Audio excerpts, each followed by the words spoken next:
hatiku tetap menyembahmu. Dunia tak bisa menjauhkanku dari kasih-Mu. Selama ku hidup bagimu, mataku tetap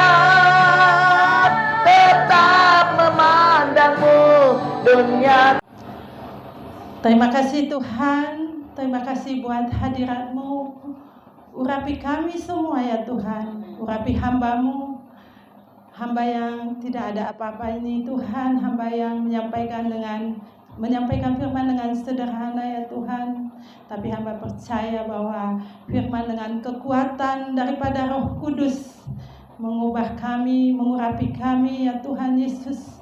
Dan hamba minta hikmat daripada Tuhan mengalir bagi hamba-Mu lebih lagi ya Tuhan, di dalam menyampaikan akan isi hati-Mu, karena kami percaya bahwa firman itu adalah Engkau sendiri. Terima kasih Tuhan, terima kasih, di dalam nama Tuhan Yesus kami mengucap syukur, haleluya, amin. Terima kasih buat kesempatan yang diberikan untuk pertama kali saya menyampaikan firman Tuhan. Saya percaya bahwa ini semua karena kasih Tuhan. Apa yang saya sampaikan, jangan lihat saya, tapi lihat firman-Nya. Terima kasih. Sebelum saya menyampaikan firman Tuhan, saya bercerita sedikit. Jadi pada saat saya di WA sama Sisi Wana untuk menyampaikan firman Tuhan 1 bulan yang lalu, saya lagi ada acara di luar, terus saya di jalan, saya di kereta, saya buka, waduh, saya bawa firman, belum pernah gitu.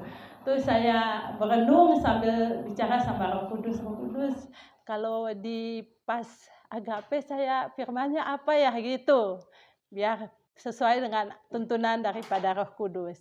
Terus Roh Kudus, ya saya mendapat hikmat, saya mendapat mengingat, Roh Kudus mengingatkan saya waktu saat itu juga di kereta tentang mimpi saya. Jadi saya mau bersaksi dulu, menyampaikan tentang mimpi saya. Jadi pada bulan April tahun 2022 itu saya mimpi itu saya di rumah, dan saya lihat itu ada hansip, ada seorang bapak hansip berjalan dari ke tetangga rumah. Saya lihat dari depan pintu rumah ada hansip, dia ketok pintu rumah tetangga. Terus saya lihat, terus saya dapat pengertian gini, itu antikris gitu. Terus saya lari sembunyi di belakang rumah saya yang agak ada bukit gitu, ada pohon-pohon, ada bukit. Saya lari sembunyi di situ, terus saya ganti baju saya. Tapi saya nggak lihat itu baju apa yang saya ganti, tapi saya lihat saya langsung ganti baju di belakang pohon di belakang rumah saya. Nah, setelah itu terus udah, itu mimpi saya itu. Terus pada saat Bapak Hansip itu datang mengetok pintu dan tidak melihat saya, karena saya udah disuruh lari sembunyi di belakang rumah di atas bukit itu, yang saya lihat dan tidak ketemu dengan saya. Nah, itu mimpi saya. Kemudian saya cerita kepada saudara saya. Tentang mimpi saya, dan saudara saya itu mimpi di bulan yang sama, yang hampir sama dengan mimpi saya itu. Jadi seperti konfirmasi lah, kok bisa saudara saya mimpi yang sama tapi nggak sama persis. Jadi pada saat saudara saya ini, dia ada di dalam rumah dengan keluarganya, dengan suami dan anak-anak. Kemudian ibu gembalanya, gembala KM, kalau KM ya, ibu gembala datang mengetuk pintu dia untuk mengajak mau pergi ke gereja atau mau pergi persekutuan. Terus dia langsung kaget, bingung, mondar-mandir di dalam rumah karena dia belum siap gitu. dia diajak tapi dia belum siap. Jadi seperti 5 anak darah yang bijaksana dan yang bodoh. Jadi itu ada pengertiannya seperti begitu. Jadi dia tidak siap, dia tiba-tiba pintu diketok dan diajak, dan dia mondar-mandir di dalam rumah karena dia belum siap untuk pergi. Kemudian dia lihat keluar, itu ada temannya yang di luar, yang satunya yang mau pergi ke gereja. Tapi teman itu biasanya itu dia tahu WL di gereja, dan teman itu mau pergi tapi pakai baju daster gitu. Jadi ada dapat pengertian juga bahwa dia masih pakai baju rumah, masih pakai baju daster, baju kotor, tapi dia mau pergi ke gereja. Nah itu. Jadi mimpi saya di bulan yang sama dengan saudara saya itu ada konfirmasi, yaitu bahwa saya melihat antikris dan saya disuruh sembunyi dan saya mengganti baju saya. Sedangkan kakak saya masih bingung, belum siap untuk pergi, jadi bingung mondar-mandir di dalam rumah. Sedangkan temannya itu yang mau pergi ke gereja tapi masih pakai baju lama, baju kotor, masih pakai daster. Itu kesaksian saya, dan saya mau menyampaikan firman yang berhubungan dengan kesaksian saya di siang hari ini. Jadi firman yang mau saya sampaikan Wahyu 16 ayat 15. Wahyu 16 ayat 15 saya baca. Lihatlah, aku datang seperti pencuri. Berbahagialah dia yang berjaga-jaga dan yang memperhatikan pakaiannya, supaya ia jangan berjalan dengan telanjang dan jangan kelihatan kemaluannya. Sehingga firman Tuhan ini saya beri judul adalah berbahagialah dia yang berjaga-jaga. Amin Bapak Ibu, mari kita semua sama-sama berjaga-jaga. Jadi sikap hati kita itu, kita berjaga-jaga bukan hanya untuk kedatangan akhir.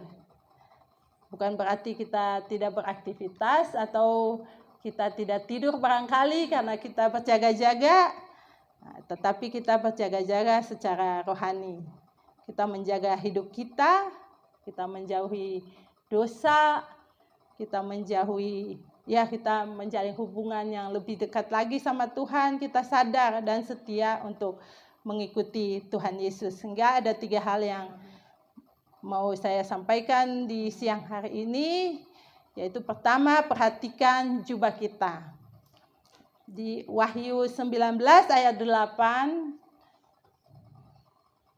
Dan kepadanya dikaruniakan supaya memakai kain lenan halus yang berkilau-kilauan dan yang putih bersih. Lenan halus itu adalah perbuatan-perbuatan yang benar dari orang-orang kudus. Kita disebut berbahagia apabila kita memperhatikan pakaian kita, memperhatikan dengan sesama bagaimana kita hidup. Amin Bapak Ibu. Amin. Bentar ya.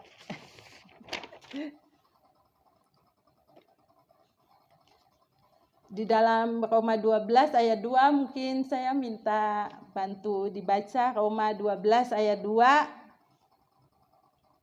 Roma 12 ayat 2, demikian firman Tuhan, janganlah kamu menjadi serupa dengan dunia ini, tetapi berubahlah oleh pembaruan budimu, sehingga kamu dapat membedakan manakah kehendak Allah, apa yang baik, yang berkenan kepada Allah, dan yang sempurna.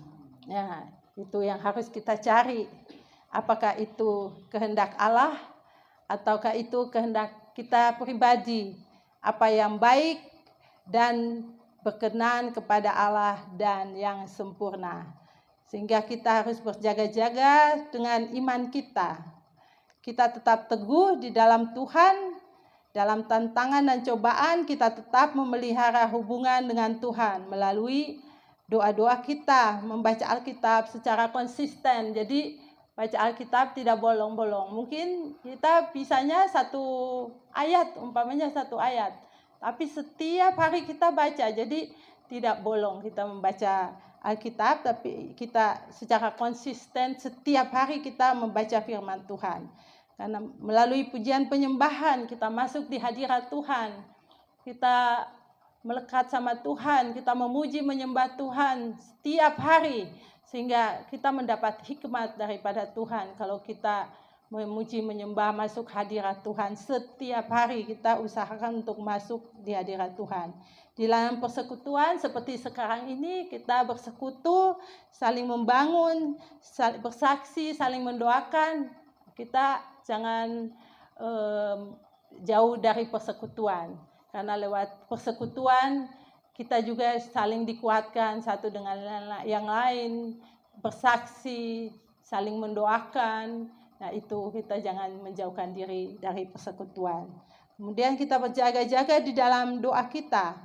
Di dalam 1 Petrus 4 ayat 7, kesudahan segala sesuatu sudah dekat. Karena itu kuasailah dirimu dan jadilah tenang supaya kamu dapat berdoa, sehingga melalui doa kita dapat berkomunikasi dengan Tuhan. Kita selalu dekat dengan Tuhan lewat doa-doa kita. Kita menaikkan, jadi kita kalau saya istilahnya karena saya nggak ada suami, jadi saya curhatnya sama ya Tuhan, sama Roh Kudus. Setiap hari saya bicaranya sama lewat doa, lewat ya Roh Kudus. Saya bicara apa yang saya mau, saya bicara dengan Roh Kudus. Saya berdoa. Karena kalau dengan curhat dengan orang bisa bocor, bisa biarpun teman dekat umpamanya, tapi bisa ya bocor kemana, namanya masih manusia. Tapi ya itu saya ambil keputusan untuk bicara sama Roh Kudus. Lewat doa saya di kamar bicara, nggak ada orang yang dengar, cuma hanya saya dengan Tuhan. Itu yang saya lakukan untuk saat-saat ini. Kemudian kita berjaga-jaga terhadap firman Tuhan. Di Efesus 5 ayat 17, sebab itu janganlah kamu bodoh, tetapi usahakanlah supaya kamu mengerti kehendak Tuhan. Yaitu Alkitab adalah sebagai panduan kita. Kita berjaga-jaga, kita membaca firman Tuhan. Kadang-kadang kita cari, kalau zaman sekarang kita carinya, kalau kita pergi ke satu tempat, ya umpamanya di hotel ini, saya kan cari password ID-nya apa ya? Ya itu, biar wifi-nya jalan. Nah itu ID-nya itu ada di Alkitab, kita baca Alkitab. Nanti kita dapat WA, kita dapat voice note daripada Tuhan. Kita selalu dapat WA dari Tuhan, jangan cuma WA kita ini kita cas, HP kita cas, tapi ID-nya tuh ada di firman Tuhan, ada di Alkitab. Jadi kita setiap hari kita baca firman Tuhan sehingga kita mendapat WA. Kita dapat WA di hati kita, Tuhan taruh di dalam hikmat, di dalam pikiran kita. Kita dapat voice note, mungkin kita dapat penglihatan, nah itu. Karena kita selalu dekat dengan Tuhan. Kita punya itu, ID passwordnya kita ada di Alkitab, firman Tuhan. Kemudian kita berjaga-jaga dalam tantangan dan godaan. Dalam 1 Petrus 5 ayat 8, sadarlah dan berjaga-jaga, lawan musuh iblis berjalan keliling sama seperti singa yang mengaum-aum dan mencari orang-orang dan dapat ditelannya. Kita berjaga-jaga agar tidak tergoda dengan dosa. Kita berjaga-jaga dengan keputusan karena kita diuji. Jadi kita selalu berjaga-jaga. Kita tahu iblis selalu mengaum-ngaum mendekati kita, di sekeliling kita, orang-orang anak-anak Tuhan. Kalau kita orang-orang yang sama dengan di luar, yaitu iblis, ya ini sudah sama. Jadi iblis, udah ini teman saya. Tapi kalau kita dicari-cari, kita selalu dicari-cari. Jadi kita selalu harus berjaga-jaga. Di dalam kehidupan kita selalu berjaga-jaga. Kemudian kita berjaga-jaga untuk menanti kedatangan Tuhan. Di dalam Matius 24 ayat 42, kita harus hidup dalam kesiapan. Perhatikan dengan saksama cara hidup. Kalau Tuhan sudah perintahkan, sudah sampaikan pesan, jangan kita tunda. Karena kalau kita menunda ketaatan, berarti kita menunda berkat Tuhan.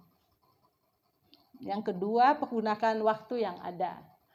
Dalam Efesus 5 ayat 16, dan pergunakanlah waktu yang ada karena hari-hari ini adalah jahat.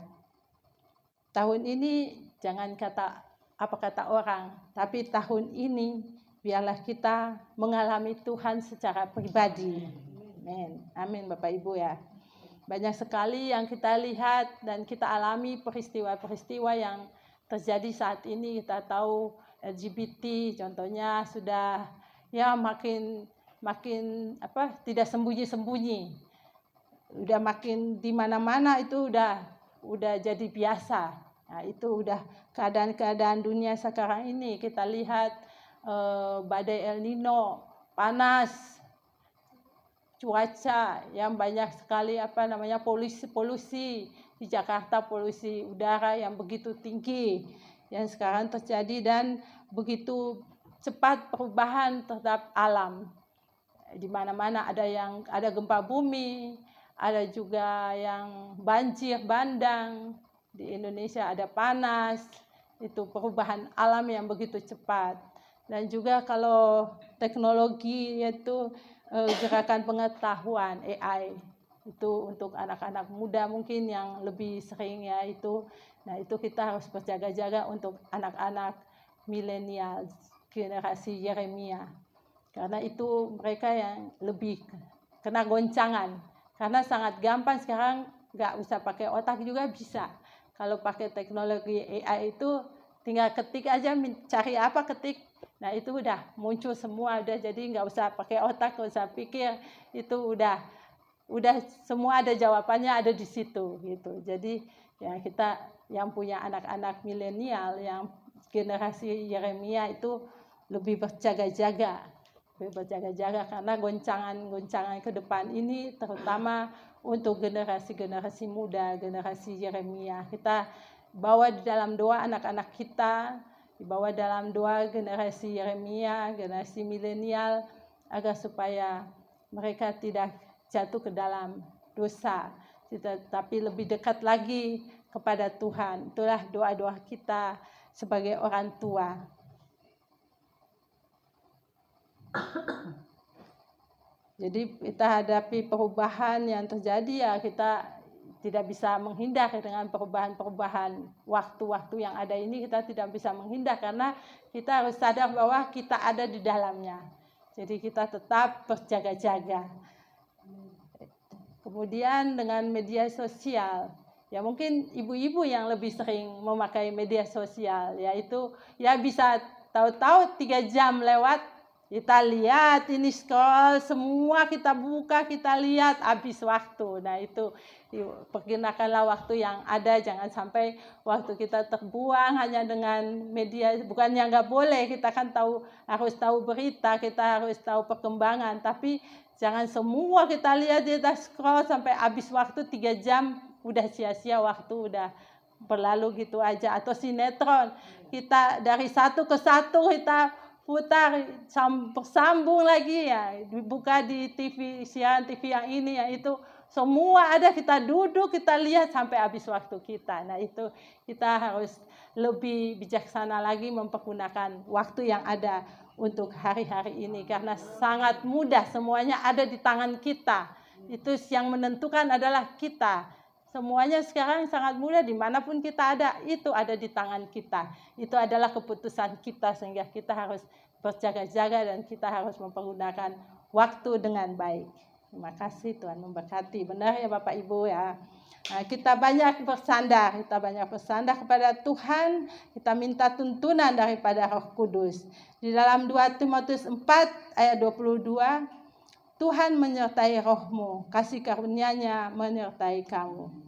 Ada saatnya kita mungkin nggak paham atau kita tidak mengerti keputusan apa yang harus kita lakukan, tapi kita belajar, kita bergantung sama Roh Kudus. Di dalam Yohanes 14 ayat 26, tetapi penghibur yaitu Roh Kudus yang akan diutus oleh Bapa dalam namaku, Dialah yang akan mengajar segala sesuatu kepadamu dan akan mengingatkan kamu akan semua yang telah kukatakan kepadamu. Jadi di tengah-tengah goncangan kita harus mengambil keputusan yang penting. Satu-satunya yaitu kita bergantung sama Roh Kudus. Yang ketiga, mengerti kehendak Tuhan. Kita nempel sama Tuhan. Kalau istilah saya katakan, kita nempel sama Tuhan. Jadi di tahun 2023 ini, udah di bulan September ini, kita mesti mengalami terobosan baru. Jadi kita jadi orang Kristen, kita jangan biasa-biasa, tapi kita jadi orang Kristen yang mengalami Tuhan. Bagaimana caranya ya kita mengalami Tuhan? Kita izinkan Tuhan memproses kita. Kita dalam pergumulan, Tuhan memproses kita, kita buka hati, kita izinkan Tuhan memproses kita. Karena di dalam proses kita mengalami Tuhan, kalau saya merasa lebih dekat sama Tuhan. Karena saya teriak sama Tuhan, Tuhan, saya tidak bisa apa-apa tanpa Engkau. Saya selalu berteriak sama Tuhan pada saat saya diproses. Dan sampai saat ini pun saya merasa saya ini sedang diproses Tuhan dan masih terus diproses Tuhan. Kalau saya katakan diproses sampai dengan titik nol, itulah saya yang saya alami, yang saya bagikan, bahwa kita harus terus diproses Tuhan, kita buka hati sehingga kita bisa mengalami Tuhan. Jadi kalau orang bersaksi, bukan cuma kita mendengar kesaksian orang, tapi kita juga bisa bersaksi, kita mengalami Tuhan dalam kehidupan kita. Jadi kita jangan cukup puas dengan kesaksian orang, tapi ya mari kita dekat dengan Tuhan, kita nempel sama Tuhan, kita minta biar Tuhan memproses kita, dan di saat kita diproses sama Tuhan, kita teriak sama Tuhan dan kita nempel sama Tuhan. Itu yang saya alami. Dan saya satu kesaksian yang pada saat tanggal bulan Juli tanggal 19-20 saya ikut persekutuan di Taman Salomo dengan Pas Agape. Nah, pada tanggal 20 ya saya diberikan kesempatan untuk ikut dalam doa malam, dan itu pada saat pujian penyembahan, dan memang saya rasakan hadirat Tuhan yang luar biasa. Dan Roh Kudus taruh lagu di dalam hati saya, sepotong lagu yang sejauh timur dari barat Engkau membuang dosaku. Nah itu sepotong lagu itu pada saat tanggal 20 malam itu saya dapat di dalam hati saya. Dan pada saat perjamuan kan itu anggur perjamuan ada hostinya, ada firman. Pada saat itu kan di dalam toples dan dibagi-bagi, ambil masing-masing, dan saya ambil dan saya kaget. Itu firmannya itu yaitu di Markus 2 ayat 5b, hai anakku, dosamu sudah diampuni. Dan saya kaget, saya puji Tuhan, saya sangat bersyukur bahwa apa yang Roh Kudus taruh di dalam hati saya tentang lagu itu, dan konfirmasinya saya dapat di hari itu juga. Saya sangat bersyukur, makanya saya sangat berterima kasih saya ada di persekutuan Pas Agape. Saya percaya bahwa itu tidak kebetulan, itu pasti Tuhan yang menuntun saya untuk ada di persekutuan Pas Agape ini. Jadi kita bersyukur, ya banyak bersyukur, sehingga karena kalau kita tidak bersyukur maka kita menjadi lemah. Tapi kita lebih lagi bersyukur. Sebelum saya tutup firman, ada firman Tuhan. Kita baca dulu di 2 Korintus 2 ayat 14a. Tetapi syukur bagi Allah yang dalam Kristus selalu membawa kami di jalan kemenangannya. Saya bersaksi satu lagi, ada waktu bisa ya. Kenapa saya ada di Pas Agape itu? Pada saat waktu udah lama kesaksian apa yang saya alami pada saat saya lulus SMA, jadi itu saya ada satu perjalanan dengan kapal, kemudian di perjalanan itu terus tiba-tiba ada satu seperti sinar yang masuk ke dalam hati saya gitu, cepat gitu. Terus saya berkata-kata dengan ya seperti orang yang udah tahu firman gitu, kata-kata di kapal itu. Jadi di dalam kapal itu saya terus berkata-kata. Kemudian saya katakan, ambil Alkitab di lemari kapten gitu. Padahal saya nggak tahu apa-apa itu. Ternyata ada di lemari kapten itu ada Alkitab. Nah, pada saat diambil Alkitab itu saya suruh baca di Yakobus 3 ayat 4 dan 5. Coba saya baca ya. Dan lihat saja kapal-kapal walaupun amat besar dan digerakkan oleh angin keras, namun dapat dikendalikan oleh kemudi yang amat kecil. Itu menurut kehendak jurumudinya. Jadi firmannya pas saya ada di kapal dan ya tuntunan Roh Kudus, firmannya tentang kapal yang dikemudikan oleh kemudi yang sangat kecil. Padahal saya baru lulus SMA dan saya juga nggak hafal firman. Tapi ya itulah kuasa Roh Kudus.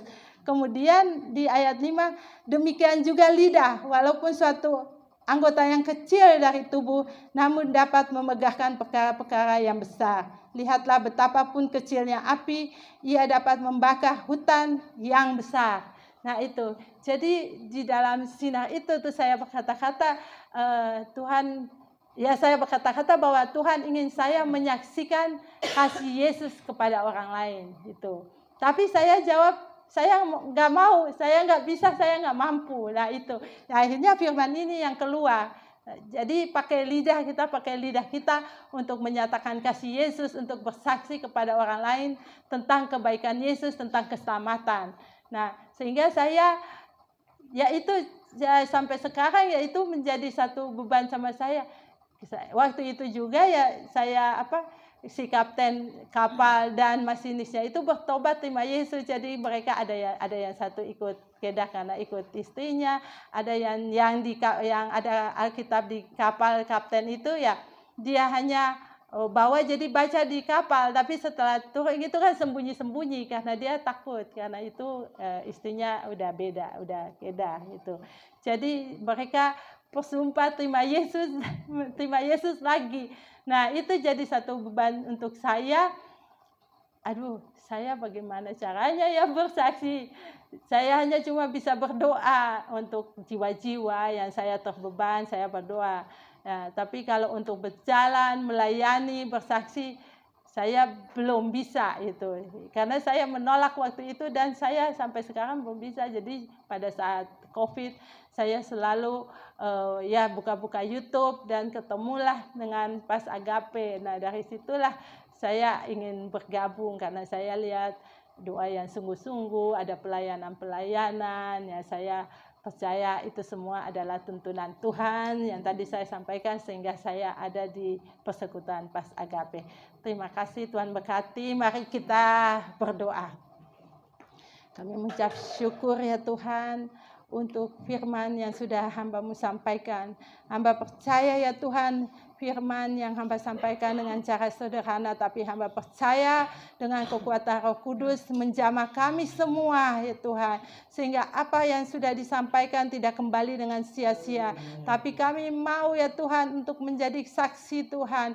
Kami mau lebih lagi ya Tuhan berjalan bersama dengan Tuhan, menyatakan kasih Yesus kepada orang lain ya Tuhan, dan kami mau juga mengubah hidup kami ya Tuhan, mengubah hidup kami, mengubah jubah kami, mengubah paradigma kami ya Tuhan, pola pikir kami, pelayanan kami, semuanya kami mau mengubahnya ya Tuhan, agar semuanya ini hanya untuk hormat dan kemuliaan nama Tuhan, semuanya ini hanya untuk membesarkan nama Yesus Tuhan, karena kami tahu waktu-waktu ini adalah jahat, dan kami tahu Engkau sudah mau datang ya Tuhan, sudah sangat-sangat dekat ya Tuhan waktunya Tuhan. Sehingga kami percaya biar kami lebih lagi berjaga-jaga dengan firman-Mu Tuhan di dalam hidup kami. Terima kasih Tuhan, terima kasih. Di dalam nama Tuhan Yesus kami berdoa.